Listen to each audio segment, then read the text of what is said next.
Talk about being a great teammate. And when it goes bad, can you worry more about somebody else and their situation than you do yourself? Right? When you leave here and you go back to your apartment or you go back to wherever you stay, right? And as things start swirling about my situation, am I going to start? How much am I going to play? Am I going to be on a travel squad? Am I going to be on a 2D? Whatever, all those things that go through your mind, right? Through all that, can you worry about the guy next to you that's going through the same more than you can yourself? Because you talk about toughness, like that's not easy to do. That's tough.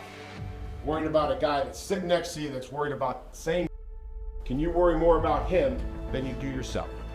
Like, to me, that is the definition of a great teammate, is that you worry more about the guy next to you and his family and his situation and what he's dealing with as opposed to yourself. Boy, I like myself some Coach Vrabel now. And I also like my man Bill O'Brien up there at BC. Coach, how we doing? How's life treating yourself? Pretty good? I'm doing good. Yeah, I'm doing good, Mark. Thanks for having me. Yeah, it was great having Coach Vrabel speak to the team. That was a highlight of the spring. You know, he did a great job in front of our team. Yeah, I've never met him, never spoken to him, but I just like the whole attitude. And quite frankly, his attitude and toughness kind of reminds me of you and what you want to instill with BC football, right? I mean, just, hey, be a great teammate and let's just go kick somebody's rear end. I mean, I have strong belief in that. I think it's it's a sport. It's a sport where there's very few sports, right, where it takes all 11 guys to be on the same page, to care about each other. And I still, even though all these things are going on in college football, it still comes down to being a great teammate and doing what's best for the team. One of the things that was very obvious to me when we had conversations last year, and this was your first year, now we're into year two, was the whole physical identity, right? I mean, because if you go to anybody on the side of the road that follows sports, you said, hey, if I said to you, what's the first thing you think about BC football? You think of toughness, right? Physical, great offensive linemen, defensive guys, tough. Going to get down. I mean, if it's cold weather, who cares? I'm here to hit you. The physical identity of your team after going through this now 1 year in the college scene at BC, now into your spring practice. If I said to you, Coach, what is the physical identity of BC football heading into 25? How would you describe it? I still think that we're a team that has to establish our physical identity with our running game on offense and our ability to stop the run on defense. Both of those, we're working really hard on in the spring. We're working hard on our run game. The spring, you get 15 practices, and 12 of those practices can be in full pads, which I think is really really beneficial to us. And so we work hard on fundamentals. We work hard on blocking people, taking on blocks, tackling, the things that really establish a physical identity. And I think our guys have, done a good job of that so far in the spring. You ran the football extremely well last year. I thought that was one thing we talked about. That I remember last year you said, "Hey, Pack, we're getting back to running the football," and you really did a good job in that department. I know one of the guys that you've been bragging about because I've been trying to follow you guys vicariously through all the media reports is Alex Broom, a guy that's gone through a tough, injury deal, mentally, physically, the whole thing. And it sounds like he has really come to work and really made that running back room even better. Yeah, give this guy a lot of credit. He tore his ACL really about this time last year, and he's worked very very hard to come back and to give himself a chance to play. And he's probably been one of the standouts of spring practice. He's shown up every day. He's done a really good job, obviously running the ball, but also catching the ball out of the backfield. And his special teams. He's a guy that's really going to help us in the fall, no doubt about it. I want to go back to leadership again. Just listen to what Vrabel is talking about, you guys, and teamwork and everything else. From a leadership standpoint, what voices do you hear and see? And if there have been some surprise guys who've kind of stepped it up this spring for you? Yeah, that's a great question. I'll start offensively. We have a couple guys that have done a really good job. Logan Taylor, offensive lineman up front. Last year we had Ozzie Trapillo and Drew Kendall. Those guys were leaders up front, and now they're headed into the NFL draft. And so we had Logan Taylor, who's really stepped up his leadership qualities, or his leadership, ability and things like that are shining through. Lewis Bond, a receiver, has done a good job. Grayson James, the guy that played quarterback for us at the end of last year, he's done a good job of that. Defensively, I think it starts up front, right? We've had a number of guys that have led pretty well for us in the spring, right? Owen Stoudemire, George Rooks, Ced McConnell's had a really good spring, and then the safeties, KP Price, Omar Thornton. So I think our leadership's good. We've had some injuries, some offseason surgeries on defense. Some guys, Bam Crouch, who's definitely a leader. He's been out for the spring with some offseason shoulder surgery. But Owen McGowan, pec tear, coming off of a pec tear. So those guys will be leading us in the fall too. Last year, 17 interceptions, again, tackles for loss. You pressured the quarterback. I know you want to continue that. The transfer portal comes and goes, right? I mean, just the world that we live in. What do you expect on that side of the ball in terms of getting better than you were in 2024? What has to happen in the spring and then into fall camp? Yeah, I think there's kind of like little details that we have to be better at relative to in the running game, just gap control, doing a better job on what we call P and 10, the start of drives. We gave up too many yards on P and 10. Teams were in 2nd and 1, 2nd and 2, and we were just behind in the drive, a lot during the season. We did take the ball away very well, which is something we work hard on, and we've got to continue to do that. But I think there's certain things we have to do relative to, especially in the running game. Virginia Tech ran for a lot of yards against us. Missouri ran for a lot of yards against us, and we just have to do a better job of controlling our gap and making sure that we're in the right place at the right time and tackle. We tackle every day. We work on tackling, but I was happy with the way we started last year with our defense. First year, Tim Lewis did a nice job, but we can take it to another level, no doubt. Coach, as far as tackling goes, we had Dabo Sweeney on the show yesterday, and again, even though they won the ACC, he even said yesterday on the show, "Listen, we that wasn't up to our standards in terms of getting the guy on the ground." Given where we are today in college football, especially in the spring, how difficult is that when tackling and physicality has to become a priority, but yet you just can't wear people out because guess what? You got to be ready to rock and roll in August and September when we kick this thing off. That delicate balance, how do you Yeah. figure that out as you go along here?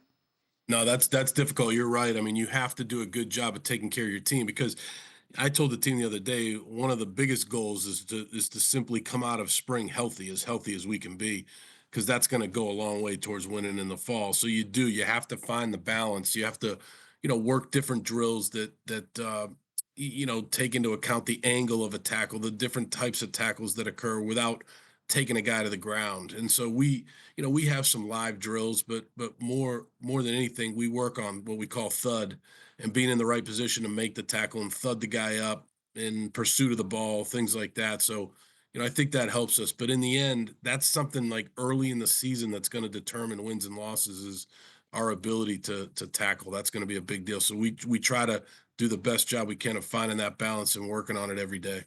Coach, how different is the NFL to college this time of year when you get to that kind of stuff? I mean, again, the best players in the world play on Sunday. I get all that stuff.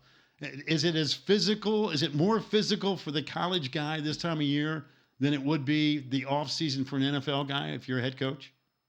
Much more.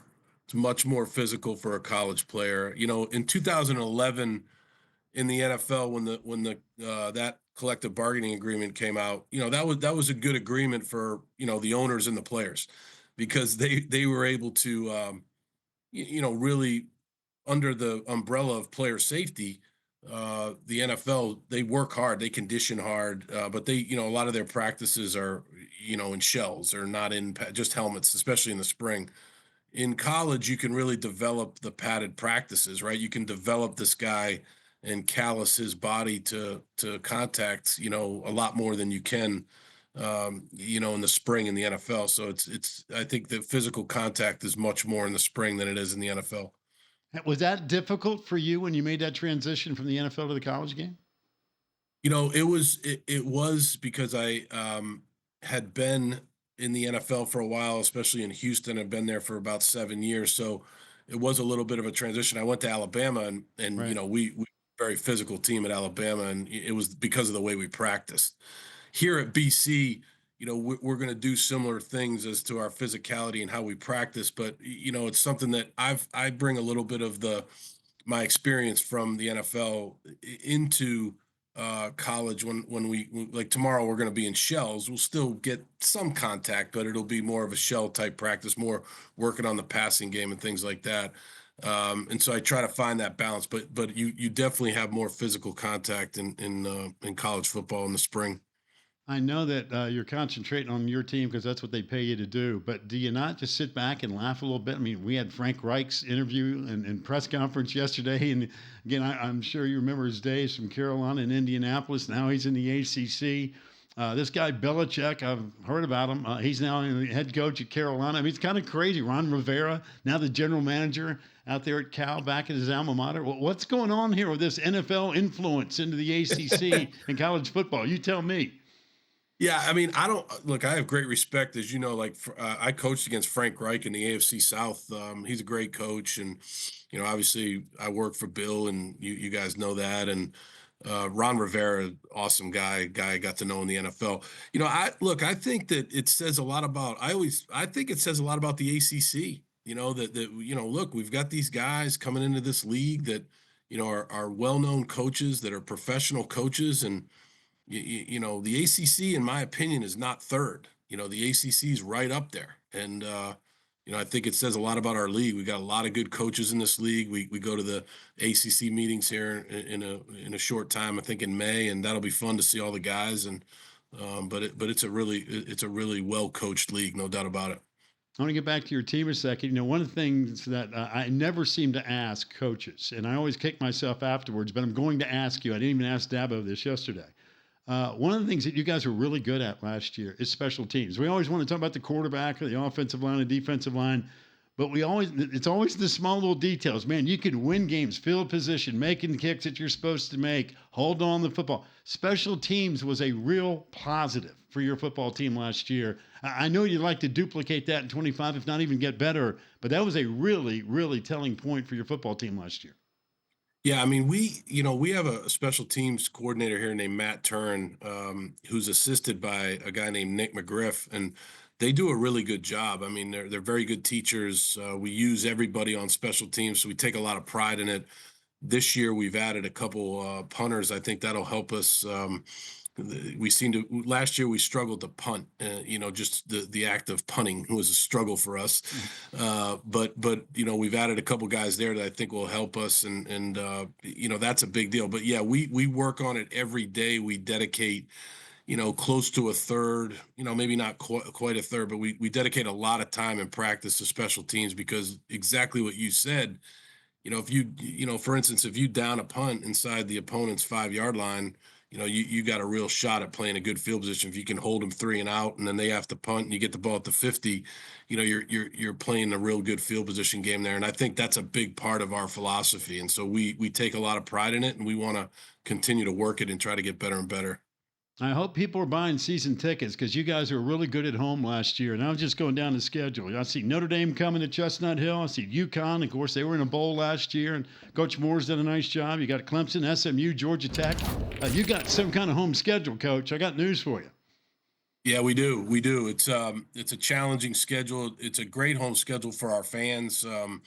You've got it right there on the screen. I mean, look, I think to be able to have the opponents coming in here, it's great for football in this area. It's great for our team. We're obviously very challenging. We're going to have to be at our best in all those games. But we're looking forward to it. BC is a special place, and our fans, they'll show out for those games, and our team's excited about our schedule. Yeah, those 3 games, I see them in November too, man. I see Notre Dame, I see SMU, I see Georgia Tech, and you're thinking, yeah, just give me some of that Baston weather, brother. We'll be good to go with all 3 of those guys coming home, right? Yeah, some guy the other day, I was at church the other day, and some guy said, you better have a good game plan for Notre Dame. I said, okay, buddy, appreciate that, man. I'll make sure that I do. But no, it's a good, you're right. I mean, November 1st playing Notre Dame, that's one of those college football rivalries that I think everybody knows about. No doubt. Well, listen, always a pleasure talking to you. Yeah. Stay safe, stay healthy. We'll see you at Amelia Island in May and all that good stuff. But again, always enjoy talking to you. Same here. Thanks for having me on, Mark. I really appreciate it. You got it, Coach. Take care of yourself.